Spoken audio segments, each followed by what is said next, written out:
Hey everybody, I'm JimClassic and you are watching Geekin. And for today's video, I'm in a different location.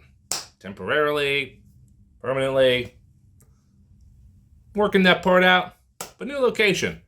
Anyway, for today's video, I would like to talk about the Forbidden Planet, Lights and Sounds Walking Robby the Robot by Goldlock. Now, well, this is a couple of years old, actually. I got this back in 2020 when it came out, and it was a Walmart exclusive. It just kind of popped up out of nowhere. It came out, I think Goldlock also did the Iron Giant in the same similar type of vein. I didn't get the Iron Giant, but I did get Robby the Robot, and I've just kind of had it here in limbo in the box all this time because I knew I wanted to do a video about it, but I wasn't doing videos back then, so I kind of just held on to it. And now I want to talk about it. Forbidden Planet is a sci-fi movie from 1956, and it's actually one of my favorite sci-fi movies. It starred leading man Leslie Nielsen. Yes, that Leslie Nielsen. And one of the breakout characters was Robby the Robot, who was featured, I think, another film, like in 1957, called The Invisible Boy. And also, Robby the Robot had shown up in a few other things, like I think he was also in an episode of like Lost in Space, like the really corny one from the 60s. And, well, I guess Lost in... No, wait, there was a Netflix series too, wasn't there? But I never really watched that. But anyway, Robby the Robot showed up in crept up in random science fiction shows. I want to say he was in a Doctor Who episode, but don't quote me on that. But I think he was also in Big Bang Theory or something. But he's shown up. You've probably seen him, but sparingly throughout the decades. But anyway, let's open this guy up and see what he is all about. And before we open up the package, which there isn't much there, let's talk about the box first. For starters, what we see here is Forbidden Planet, Light and Sound, Walking Robby the Robot. And we have a beautiful, artwork of the old movie poster. And I guess they just pulled it right off the movie poster. I don't think they replicated it, but it looks fantastic. Those old movies did have some really cool poster art.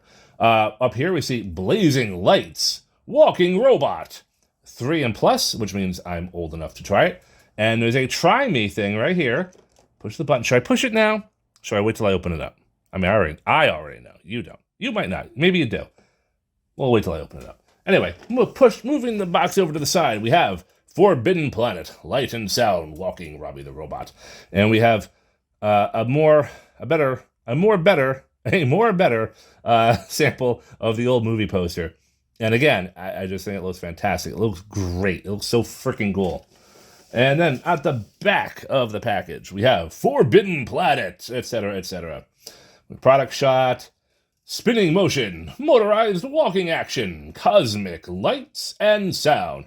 We have the Goldlock label right there, which is 2 elephants is their logo, a big yellow elephant and a little tiny blue elephant. That's adorable. Forbidden Planet, all related characters and elements, copyright to the Warner Brothers Entertainment Incorporated. So this is a Warner Brothers movie. I probably knew that, but only at Walmart. And here's a bio. And if you want to read the bio, you can read the bio. You can just pause right here, whatever, I don't care. I'm not a narrator. And then here on the side, same thing, just kind of mirrored. Da-dump. Same thing. Forbidden Planet. And nothing really. Oh, there is some stuff on the bottoms. Batteries. Now, and it takes 4 AA batteries. So now that I got that out of the way, now let's talk about how cool Robby the Robot really is. Here we have Robby the Robot right out of the packaging. And I have to say, the minute I opened this guy up, finally, after 3 years, I love this thing. It is so freaking cool. So, talk about Robby real quick. Robby is your... Well, I mean, he's your classic, 1950s style version of what, they thought a robot should look like. He just... Yeah, it's got such a crazy design. I love it. I mean, starting with like the big glass dome head and all the little computer dealies and like the transistors and like the manual like physical, I don't know what they're called, hard drive, but like those old computers that just had the reel-to-reels to it and everything, and all those things. You know, in the movie these things moved. He's got a little gyroscope up there. Like the sculpting, or like, yeah, the sculpting is like really cool. Like let's just get Robert. Whoop, there we go. Let's just grab a little close up so y'all can appreciate it too. But like, it's all those like old school timey-wimey computer details that you did see in those eras. Like, you know, we got the gyroscope up there. Now in the movie, these things kind of rotated. You know, the toy doesn't do that. It's just kind of soft plastic, which is fine. Oh, this is soft plastic too, these little dealies, whatever they're called. Right here on the side, we got, and these little robot sideburns. He's got soft plastic. And then the rest of the stuff is just encased in the clear plastic. We have like the mouth or the speaker. You know, got some little sculpted details there. Now, it looks like there's some head articulation, but that's for the walking and the motion thing. So we have his big old cylindrical tubby body. And we have, again, computer. Like, this is like his computer interface right here. Like, I think right there is like, I don't want to say a hard drive because they didn't have hard drives back then, but I suppose this is where whatever it is, I would call this his hard drive. You know, it's in there and some buttons. And now we're going to press one of the buttons in a little bit. But we have his arms, which are just awkwardly kind of just sticking out. And there's some really good articulation here. This is pretty much going to be his only articulation aside from the walking gimmick. But yeah, got some awesome solid ball joints for the arms. I mean, they're limited, but look at that range. They can just kind of flap all over the place, you know. And his wrists do swivel. He's got like these very simple 3-digit fingers. You know, they don't articulate, but you know, maybe that's asking too much. But that's kind of cool though. And so we have his kind of bulbous pelvis area, which is, you know, simple pelvis area, I guess. But then all the legs are like little orbs. And I guess right here you can see where there would be the knee joint where the leg could bend. Now, the legs don't bend, unfortunately, but, you know. And he's got some big old, oh, you can't see, there's some big old round bulbous clown shoes. Now underneath, we have the wheels because this is walking action. But before we do the walking action, let's hear the sounds, okay? Now, this unfortunately does nothing, but this little orange one,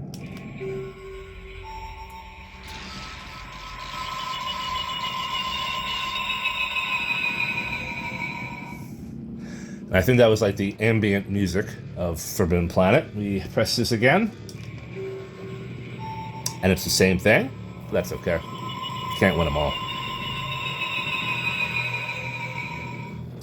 And you see some of those light up. Doesn't look like all of the pieces light up. Ah, there we go.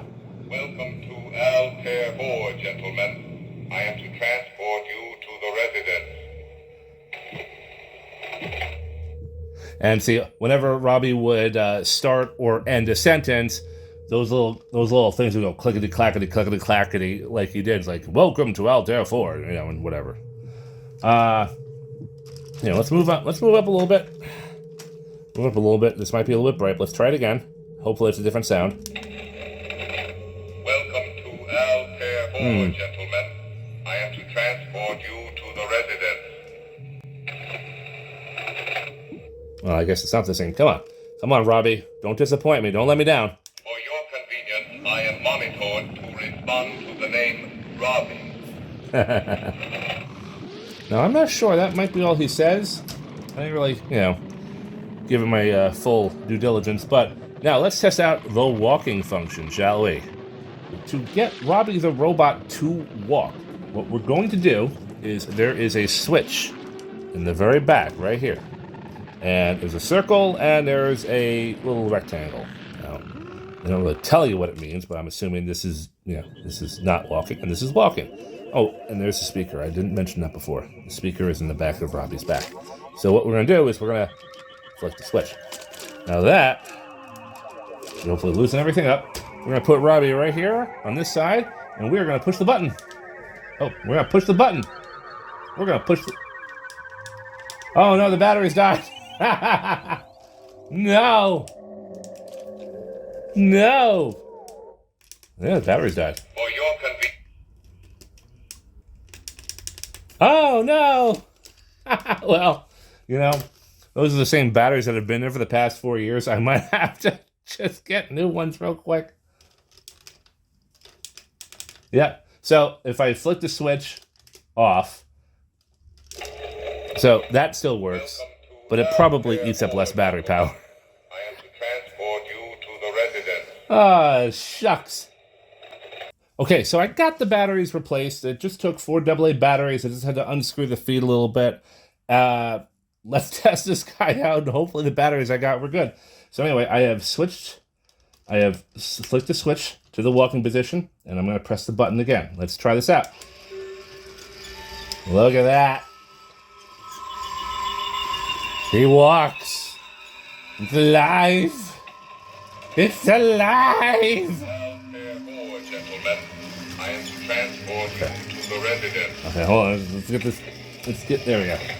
For your convenience, I am monitored to respond to the name Robby. This is pretty rad. I love it. Oh, I've got other sound effects too.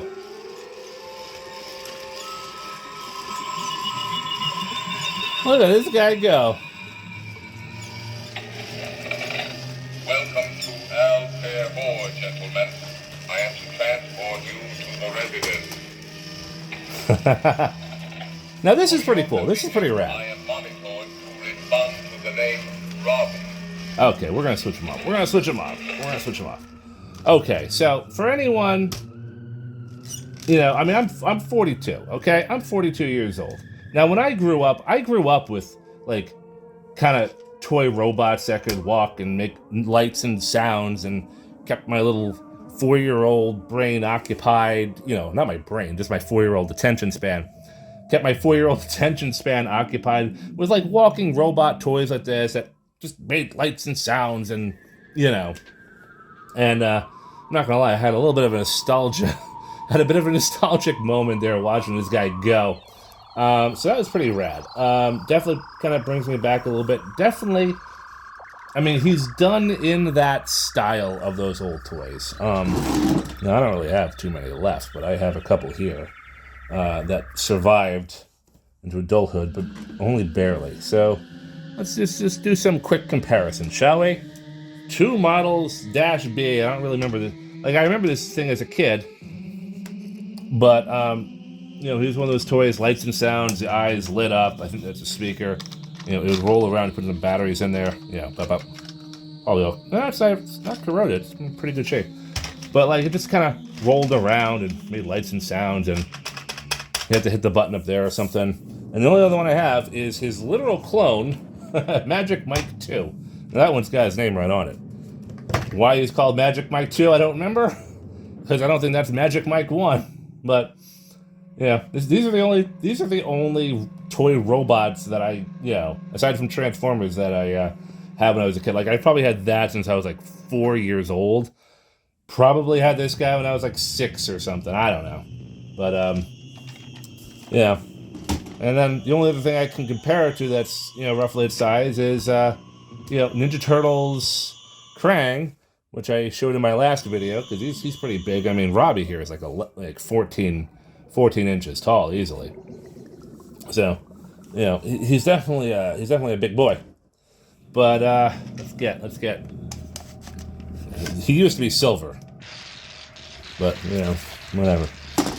Yeah. Oh, all dusty and dirty. But anyway, so yeah, so this toy is definitely done in the vein of, like, you know, adults my age grew up with toy robots like that, which walked around and, you know, did all this shit. Oh, my bad. Did all this shit. Like, you know, this kind of brings you back a little bit to when you were a kid. You know, at Christmas time, put the batteries in, have these things walking around, annoying your parents and everything. Altair 4, gentlemen. I am to transport you to the residence. All right, whoa! All right, Robby. All right, you've had enough. Let's can we, damn it, I gotta center this guy. I don't want to break it. I'll have to center him. But anyway, so this is kind of cool. You know, this is a fun toy. I mean, as an adult, as someone who loved Forbidden Planet, and as a guy who likes to collect his robots and his Star Wars figures and all that stuff, this is the only Forbidden Planet piece of merchandise or toy that I own. So I'm really glad that I have it. And even if, like, let's say you're a parent, I mean, he's not in the stores anymore, but I'm sure you can find him. If you do find him and it still works, I'm sure, like, a little kid would love this thing, you know? I mean, like I said, I totally got a nostalgia trip just watching that thing walk. And it was just cool. It was just really neat. I do like this figure. He is gonna be displayed someplace. I refuse to put this guy back in a box somewhere for another 4 years where, you know, he's going to just collect dust. Well, he's going to collect dust anyway, but he's going to collect dust while on display. But no, I am really happy. I like this guy. Again, like I said, Forbidden Planet might be one of my favorite movies. I mean, it's old as hell, and it's kind of campy, but it's still a fun movie to watch, you know? Actually, as a kid, that movie scared the hell out of me.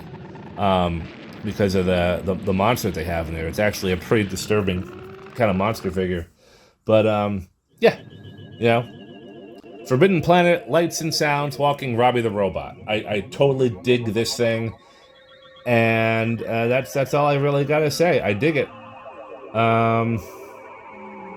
Yeah. And you might dig it too. Anyway, I'm JimClassic.